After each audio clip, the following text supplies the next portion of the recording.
وہ کعبۃ اللہ، وہ مکہ، وہ مالداروں کا حج ہے، یہ اجمیر یہ غریبوں کا حج ہے.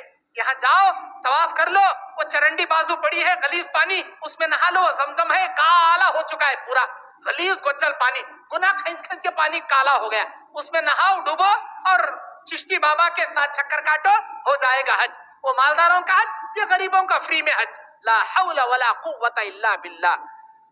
اللہم جعلنا، اللہم انا نعوذ بک من هذه الخرافات. اللہ بچائے ایسے خرافات سے امت محمدیہ کو. میرے دینی اور اسلامی بھائیوں، انسان غلو کرنے سے باز رہے. دوسری چیز، انسان خبروں کی جانب منہ کر کے نماز پڑھنے سے اپنے آپ کو بچائے. صحیح مسلم شریف کے 970 پر 2 نمبر کی حدیث، 972 نمبر کی حدیث میں نبی فرماتے ہیں لا تصلوا الى القبور ولا تجلسوا علیہا. تم خبروں کی طرف رخ کر کے نماز نہ پڑھو، تم خبروں پر مت بیٹھو. خبروں کی جانب رخ کر کے نماز پڑھنا جائز نہیں.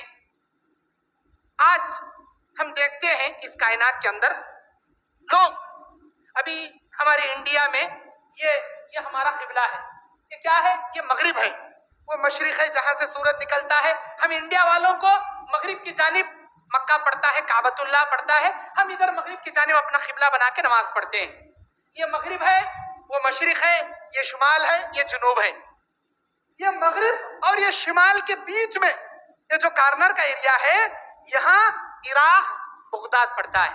یہاں عبد القادر جیلانی کی مزار ہے عراق کی جانب. لوگ عصر کی نماز کے بعد 2 رکعت نماز پڑھتے ہیں. کس کے لیے؟ عبد القادر جیلانی کے لیے. اس نماز کا نام ہے صلاۃ غوثیہ. صلاۃ غوثیہ. آپ کے یہاں پڑھتے نہیں پڑھتے میں نہیں جانتا، ہمارے یہاں پڑھتے ہیں بریلی حضرات. ادھر طرف رخ کر کے. ایک مرتبہ میں مسجد میں گیا، دیکھا ایک بھائی ادھر رخ کر کے نماز پڑھ رہا ہے مسجد میں. میں سمجھا شاید اندھا ہوگا، قبلہ معلوم نہیں ہے، بیچارہ ادھر پلٹ کے کھڑ گیا. وہ بھی عصر کی نماز کے بعد. میں اسے پلٹایا، جیسے ہی پلٹایا تو پھر ادھر ہو گیا. میں بول رہا ہوں بھائی قبلہ ادھر ہے، تھوڑا ادھر ٹرن ہو جائے. نہیں ادھر ہی ٹرن ہو گیا زبردستی. اس کے بعد نماز جب ختم ہوئی، میں پوچھا یہ کون سی نماز ہے یار؟ ادھر بغداد شریف کے لیے صلاۃ غوث پاک پیران پیر عبد القادر جیلانی کے لیے ہم یہ نماز پڑھتے. لا حول ولا قوت الا باللہ العلی العظیم.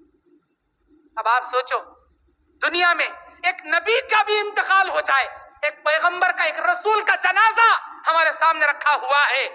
ایک نبی کے جنازے میں بھی نماز جنازہ اگر امت پڑھتی ہے فردن تو نبی کے نماز جنازہ میں بھی اللہ نے رکوع بھی نہیں رکھا، سجدہ بھی نہیں رکھا. کیوں؟ نماز جنازہ مومن کے لیے دعائے مغفرت ہے. اللہ یہ بتانا چاہتا ہے کہ نماز جنازہ تم صرف دعا کر سکتے ہو، کسی انسان کے سامنے جھک نہیں سکتے، چاہے وہ نبی کی نماز جنازہ کیوں نہ ہو، بڑے سے بڑے پیغمبر کی نماز جنازہ کیوں نہ ہو، جھک نہیں سکتے، نبی کے سامنے نہیں جھک سکتے. اب یہ پیران پیر عبد القادر جیلانی کے لیے 2 رکعت ویسی نماز جیسے فجر کی نماز ہم پڑھتے ہیں، اس میں رکوع بھی ہے، اس میں سجدہ بھی ہے. اللہ قرآن میں کہتا ہے سورہ سجدہ میں 21 نمبر آیت میں لا تسجدوا للشمس ولا للقمر واسجدوا للہ خلقہن. تم سورج کے لیے سجدہ نہ کرو، تم چاند کے لیے سجدہ نہ کرو، اس خالق، اس مالک، اس پروردگار کے لیے، ایک اللہ کے لیے سجدہ کرو جس اللہ نے تم کو پیدا کیا، اسی اللہ کے لیے سجدہ کرو. سورج کے لیے بھی جائز نہیں، چاند کے لیے بھی جائز. عبد القادر جیلانی کو کہاں جی جائز ہو گیا؟ اب اس کو شرک نہیں کہو گے تو پھر کس کو شرک کہو گے جی؟ یہ شرک ہے. وما یؤمن اکثرهم باللہ الا وهم مشرکون. اکثر کلمہ پڑھنے والے شرک ہی کرتے رہیں گے. یہی لوگ ہیں وہ جو شرک کرتے ہیں. میرے دینی اور اسلامی بھائیوں، ہاتھ اٹھا کر دعا کرتے ہیں امداد کن از رنج و غم آزاد کن، در دین و دنیا شاد کن یا شیخ عبد القادر. امداد کن از رنج و غم آزاد کن. فارسی کا شعر ہے یہ. میری مدد کرو، میرے سارے غم دور کرو، در دین و دنیا شاد کن، میری دنیا اور آخرت آباد کر دو یا شیخ عبد القادر جیلانی. اے شیخ عبد القادر، اے شیخ میری دین و دنیا آباد کر دو. لوگ کہتے ہیں کس کو؟ عبد القادر جیلانی کو. اور احمد رضا خان بریلی کو بریلی حضرات کہتے ہیں، جو ان کے بڑے پیر ہیں احمد رضا خان، یہ کہتے ہیں 4 جانب مشکلیں ہیں، ایک میں، اے میرے مشکل کشا احمد رضا، لاج رکھ میرے پھیلے ہاتھوں کی، لاج رکھ میرے پھیلے ہاتھوں کی، اے میرے حاجت روا، اے میرے احمد رضا۔ احمد رضا کو انہوں نے حاجت روا بنا لیا، مشکل کشا بنا لیا۔ ادھر عبد القادر جیلانی کو دنیا اور آخرت کے غم دور کرنے والا اور ساری مشکلوں کو آسان کرنے والا، غم دور کرنے والا انہوں نے بنا لیا۔ جبکہ قرآن سورہ نمل آیت نمبر 62 میں 60 پر 2 نمبر آیت میں اللہ کہتا ہے، اعوذ باللہ من الشیطان الرجیم، بسم اللہ الرحمن الرحیم، امن یجیب المضطر اذا دعاہ ویکشف السوء وَيَجْعَلَكُمْ خُلَفَاءَ الْأَرْضِ أَإِلَٰهٌ مَّعَ اللَّهِ، کون ہے تمہارے مشکلوں کو دور کرنے والا اور تم کو زمین میں خلیفہ بنانے والا؟ کیا کوئی اللہ کے سوا بھی تمہارا کوئی مشکل کشا ہے؟ اللہ سوال کر رہا ہے، اللہ سوال کر رہا ہے چیلنج کے طور پر، میرے سوا کوئی ہے تمہاری مشکلیں آسان کرنے والا؟ اب یہ بریلی حضرات، یہ مشرک حضرات کہتے ہیں ہاں اللہ تیرے علاوہ بھی ہے، عبد القادر جیلانی ہے، احمد رضا خان بریلوی ہے، یہ دور کرتے ہمارے مشکلیں۔ اللہ کے نبی صلی اللہ علیہ وسلم بیان فرماتے ہیں کہ بے شک جو لوگ اللہ تبارک و تعالیٰ کے علاوہ کسی غیر کی پوجا کرتا ہے، سارے اعمال اس کے برباد کر دیے جاتے ہیں۔ اللہ کے نبی علیہ السلام بیان فرماتے ہیں یہ لوگ کعبۃ اللہ کو بھی چلے جائیں اور حج اور عمرہ بھی کریں، نام لے لے کر پکارے لبیک اللہم لبیک، لبیک لا شریک لک لبیک، ان الحمد والنعمت لک والملک لا شریک لک، لبیک اللہم لبیک لا شریک لک لبیک، اے اللہ میں تیرے ساتھ کسی کو شریک نہیں کرتا، لبیک اللہ میں حاضر ہوں، اللہم لبیک اللہ میں حاضر ہوں، اے اللہ میں تیرے ساتھ کسی کو شریک نہیں کرتا۔ کیسے شریک نہیں کرتا؟ دعاؤں میں شریک کر رہا ہے، سجدے میں شریک کر رہا ہے، قربانی میں شریک کر رہا ہے، ہر نام ہر عمل میں شریک کر رہا ہے، اور کہتا ہے لا شریک لک۔ غالب کا ایک شعر ہے کہ کعبے کو کس منہ سے جاؤ گے غالب، شرم تم کو مگر نہیں آتی، 100 چوہے کھا کر بلی حج کو چلی، 1000 ہاتھ شرک کر کے جا کر کہتے لا شریک لک، اللہ ہم شرک نہیں کرتے۔ یہی شرک ہے میرے بھائیوں، یہ شرک ظلم عظیم ہے، اس سے بچیں۔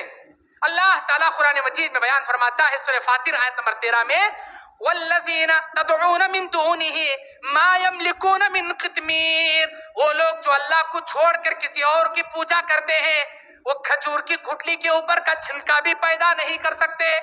سورہ احقاف کی 5 نمبر آیت میں اللہ کہتا ہے وَمَنْ أَضَلُّ مِمَّن يَدْعُو مِن دُونِ اللَّهِ مَن لَّا يَسْتَجِيبُ إِلَىٰ يَوْمِ الْقِيَامَةِ وَهُمْ عَن دُعَائِهِمْ غَافِلُونَ، وہ لوگ جو اللہ کو چھوڑ کر کسی غیر کو پکارتے ہیں، قیامت کی صبح تک وہ ان کی آواز کو سن بھی نہیں سکتے، وہ ان کی دعاؤں سے غافل ہیں، قیامت کی صبح تک نہیں سنتے، تم کیوں پکارتے ہو اللہ کے سوا؟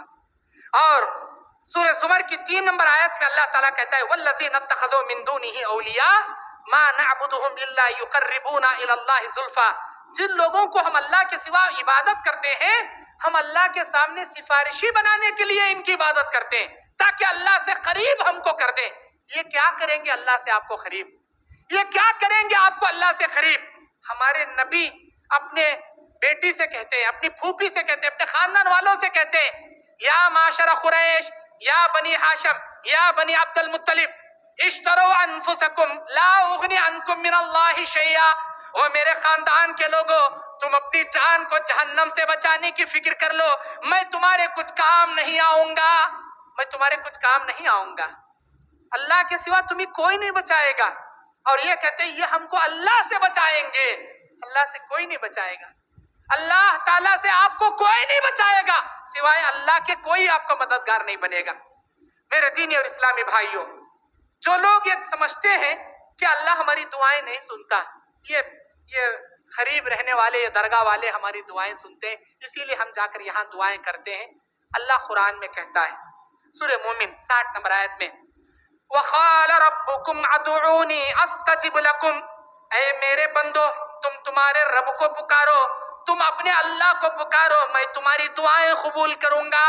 اللہ کہتا ہے مجھے پکارو، میں تمہاری دعا سنوں گا. ان ربی قریب مجیب، بے شک میرا رب بہت قریب ہے اور میری دعائیں سننے والا ہے.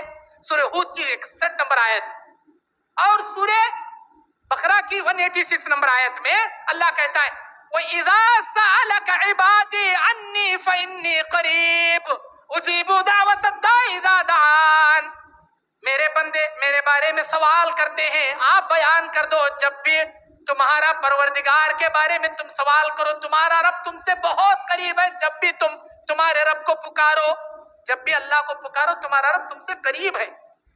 اور تم سمجھتے ہوں گے ہمارے مشکل کشا بنیں گے، ہمارے حاجت روا بنیں گے، اللہ کے پاس جھگڑا کر کے جنت دلائیں گے. یوٹیوب پر میرا ایک بیان ہے اسلام کے نام پر دھوکہ، آپ وہ بیان ہو سکے تو سن لیجئے. اس میں جنت کی ایک ٹکٹ کے بارے میں بتایا ہوں. جنت کی ایک ٹکٹ لوگ 250 روپے میں جنت کی ٹکٹ بیچتے ہیں.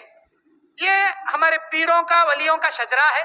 اگر تم اس کے ہم مرشد ہیں، تم ہمارے مرید بن جاؤ تو ہمارے مرشدوں کے مرشدوں کے مرشد، ہمارے پیروں کے بڑے پیر تم کو جھگڑا کر کے جنت میں لے جائیں گے. جنت کی سرٹیفکیٹ ہے.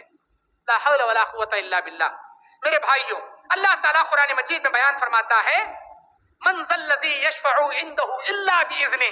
کون ہے جو اللہ کی اجازت کے بنا اللہ کے پاس سفارش کر کے بتا دے، اللہ کی مرضی کے بنا منہ کھول کے بتا دے. اور اللہ تبارک و تعالیٰ کہتا ہے وَلَا يَشْفَعُونَ إِلَّا لِمَنِ ارْتَضَىٰ. اللہ کی اجازت کے بغیر کوئی سفارش نہیں کرے گا. قُلْ لِلَّهِ الشَّفَاعَةُ جَمِيعًا. سورہ زمر کی 44 نمبر آیت میں 44 نمبر آیت میں کہہ دو میرے نبی ساری سفارشوں کا اختیار اللہ کے ہاتھ میں ہے. کوئی پیر بھی اپنی مرضی سے سفارش نہیں کر سکتا، کوئی نبی نہیں کر سکتا سوائے اللہ کی مرضی کے. تم اس خوش فہمی میں پڑھ کر شرک مت کرو، یہ ظلم عظیم ہے، یہ بہت بڑا گناہ ہے. ہاں 3 قسم کے وسیلے جائز ہیں. ایک اللہ کے اسماء و صفات کا، دوسرا تمہارے نیک اعمال کا، تیسرا کسی زندہ انسان سے دعا کی اپیل کرانے کا. ان 3 جائز وسیلوں کے علاوہ چوتھا وسیلہ حرام ہے، ناجائز ہے اور یہ شرک کے مترادف ہے. میرے دینی اور اسلامی بھائیوں، اگر کوئی انسان شرک کیا ہو اس کے حق میں دعا نہیں کر سکتے. بڑے سے بڑا پیغمبر بھی اسے نہیں بچا سکتا. جیسا کہ قرآن میں سورہ ہود 46 نمبر آیت میں اللہ نوح علیہ السلام کے حالات کو نقل کر کے ہمارے سامنے عبرت کے لیے بیان کرتا ہے. سورہ ہود میں جب نوح کا بیٹا کنعان پانی میں ڈوبنے لگا، باپ کو بیٹے کی موت دیکھی نہیں، دعا کرتے ہیں ان ابن من اہلی وان وعدک الحق وانت احکم الحاکمین. الہی یہ ڈوبنے والوں میں میرا بیٹا ہے، اللہ تیرا وعدہ حق ہے، تو حکم الحاکمین ہے، میرے بیٹے کو ہدایت دے، میری کشتی میں سوار ہونے دے. اللہ نے کہا فلا تسألنا ما لیس لک بہ علم. اے نوح ایسی چیز کا سوال مجھ سے مت کر جس کا علم میں نے تجھے نہیں دیا. انی اعیذک ان تکون من الجاہلین. میں تجھے نصیحت کرتا ہوں کہیں تو جاہلوں میں سے نہ ہو جائے. تیرے بیٹے کے بارے میں نصیحت مت، سفارش مت کر، تیرے بیٹے کو ہدایت نہیں دیں گے، وہ جائے گا جہنم میں. قیامت کے دن ابراہیم علیہ السلام کھڑے رہیں گے، ان کے پیروں کے نیچے ایک گڑھا رہے گا، اس میں آگ رہے گی، آگ میں ایک جانور رہے گا، ایک بری شکل کا جانور. کہا جائے گا تمہارے پیر کے نیچے دیکھو. ابراہیم خلیل اللہ اپنے پیر کے نیچے دیکھیں گے، جانور ہے، گڑھا ہے، آگ ہے. کون ہے یہ؟ کہا جائے گا یہ تمہارا باپ آزر ہے، یہ تمہارا باپ آزر ہے.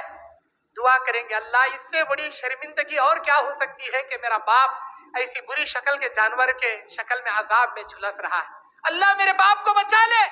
اللہ ابراہیم علیہ السلام کی دعا بھی رد کر کے کہے گا انی حرمت الجنت علی الکافرین. میں نے جنت کافروں پر حرام کر دی. اے ابراہیم تیرے باپ کی دعا، ہم تیرے باپ کے حق میں کی دعا ہم تیری قبول نہیں کریں گے.